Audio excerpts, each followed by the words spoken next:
Welcome back. We are getting a lot of stuff done today. We have some new arrivals to the farm that I'm going to introduce you guys to, and there's a lot of kind of odd jobs, but normal jobs for the fall. So, here we go.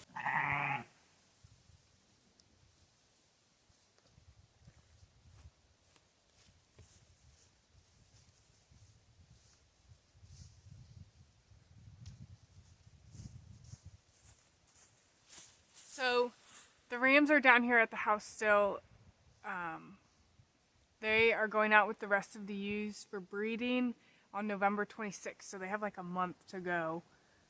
But I'm excited. This is the first breeding season that we'll have had these rams. One is the brown one is a full-blood Katahdin, and the white one is a white Dorper ram. So we're hoping that in the future we can kind of split and have a maternal flock and a terminal flock. So this is one of our new additions to the farm. We have two. There's another one hiding over here in the doorway.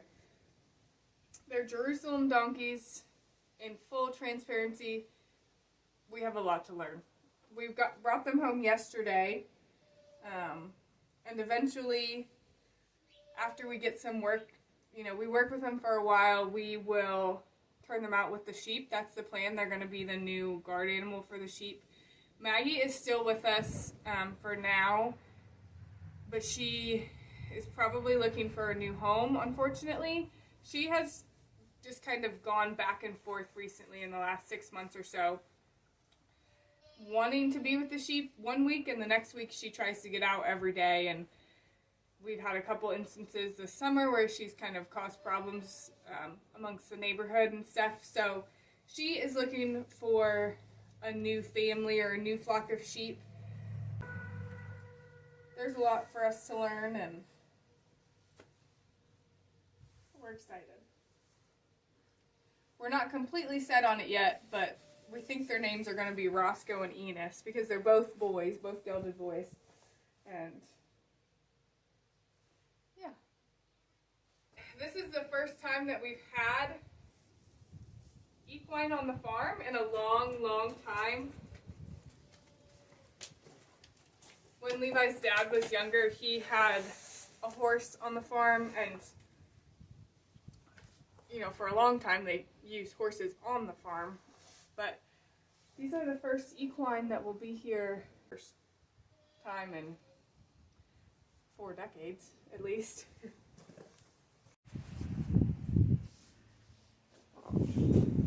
Are you gonna be camera shy?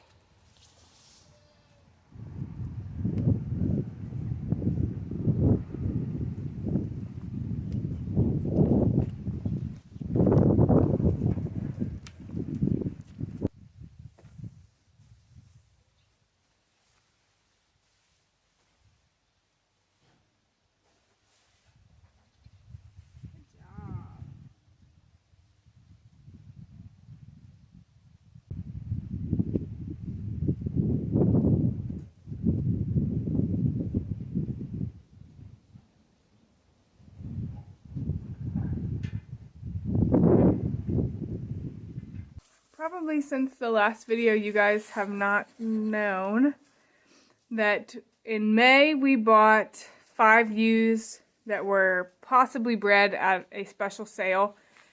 One of them ended up being bred, and these are her lambs. She is doing a beautiful job raising them. They're just shy of a month old now, but I'm really happy with how she has done. And at that same sale, Levi's dad bought some goats, same situation, possibly bred, and one of his goats ended up being bred and had a little Billy.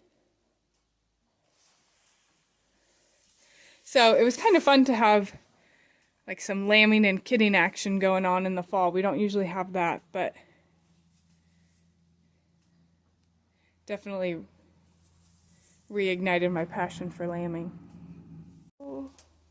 Also in the barn is this ewe. She's had this scab on her shoulder there for a couple of weeks. We're going to try to do some work on it today.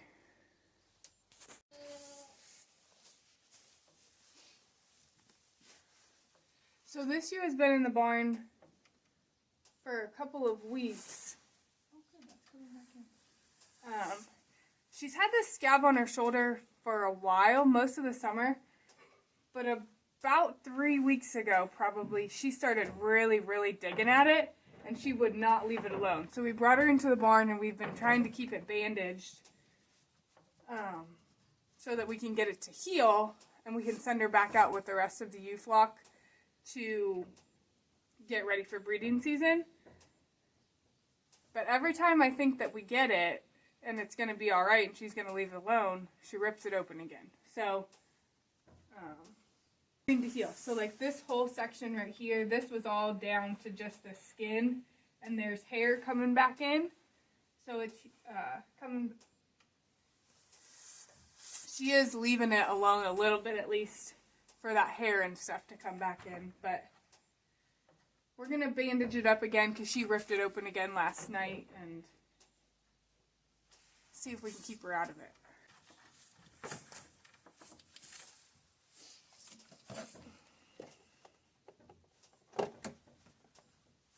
While I wait for that spray to dry, how she got this scab, I don't have a clue.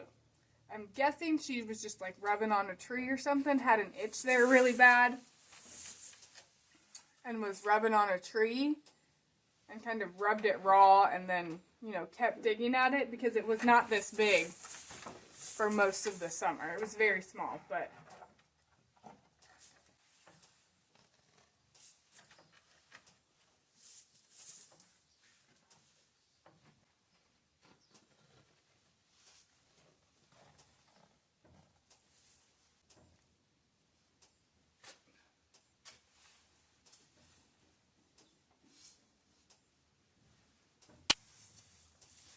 and to keep her from biting at it, we've been putting just some vinegar over top of the bandage so that she, you know, gets that vinegar in her mouth, and hopefully that deters her from ripping the bandage off.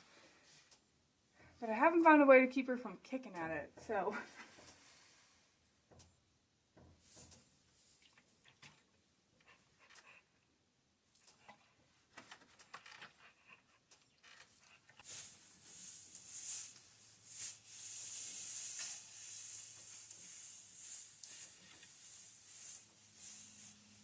Look who's peeking in at me.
So in the barn right now, we've got it split. This pen is all rams, and as you just saw, they make it really difficult to feed. This pen is all ewe lambs, so we're going to keep all of the ewe lambs except for I think 5 that somebody is going to come buy some replacements for their flock. And then this pen, we kind of call it our sickly pen. Right now, nobody's sick. They're just really small still, so they get their own little pen so that they don't have to compete for food with all of the bigger sheep. But I'm pretty satisfied with how everybody's doing. These guys were all born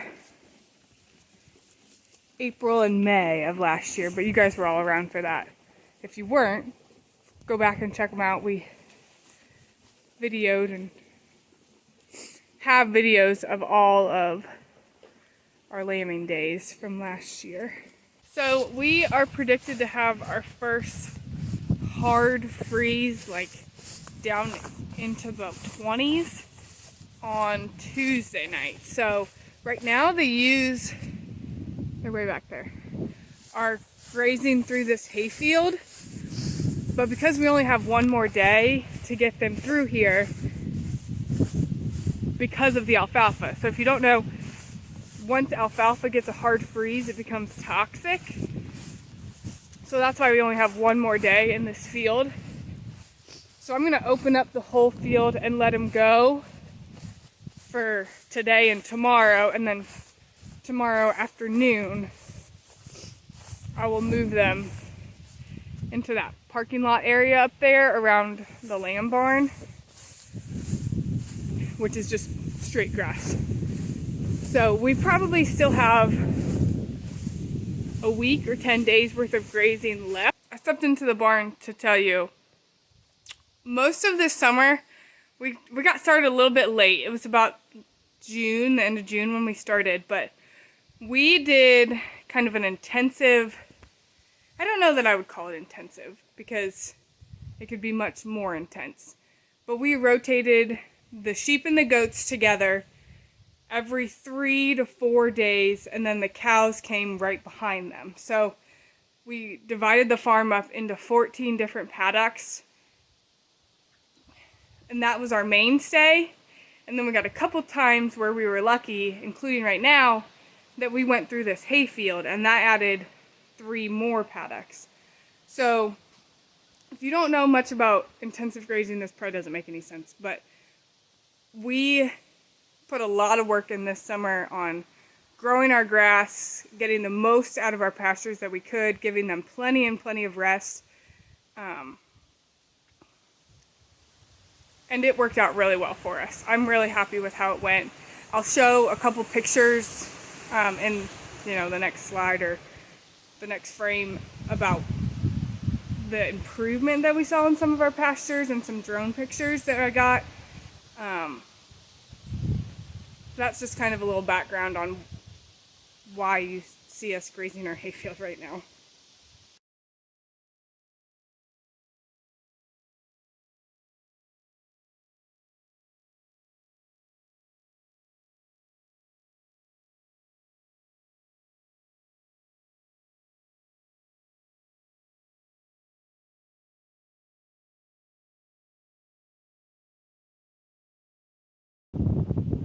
Come on, girls!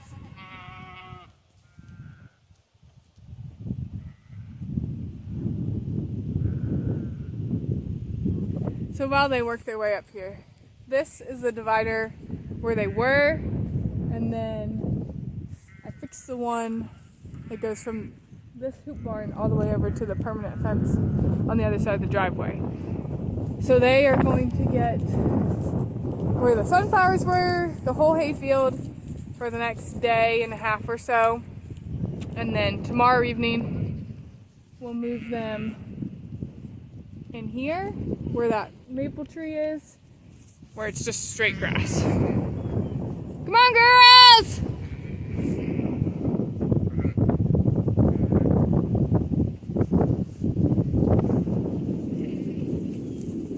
Come on!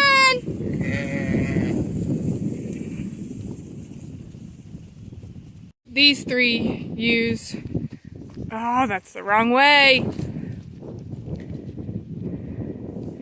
These 3 ewes are part of the group that we bought at the special sale with that ewe I was telling you about earlier. Man, they are skittish. I don't prefer my sheep to be like pets, like you know how Maple is. Those who have watched a long time, Maple is one of the ewes that we've had forever. She always comes up to me, and like when it comes to putting corn out and everything, it is literally the worst job with her in there. But I also don't want them to be crazy like those ewes. I want somewhere in the middle. Is that too much to ask?